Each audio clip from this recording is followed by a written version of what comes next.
I want to take you home, little guy. Oh my goodness, you got a little mohawk in that too.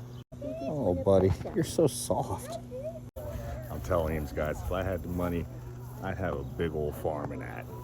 A little bit of NBC. Look at all of them turkeys. Definitely would have goats. No, you can't go back there. I'm telling you guys, I love donkeys. Oh, you piggy. Oh, you piggy.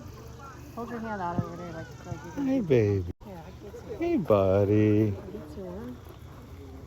I get you.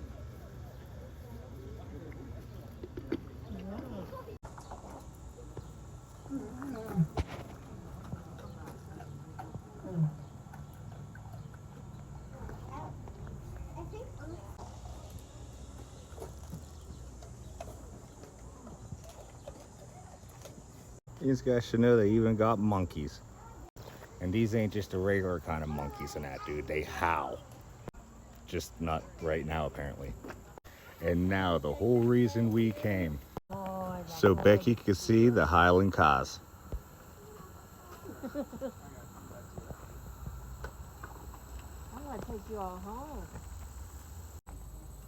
Look at this handsome feller. When it's this beautiful outside years ago, I'd have spent it sitting inside a bar that was dingy, smoky, windowless, nasty, and depressing. And now I'm out enjoying my life with the love of my life, looking at animals and that. And I hope you guys can find love and joy doing the same thing. So remember, if you inspire me, I'll inspire you. And together, we'll inspire each other. Check 'em out.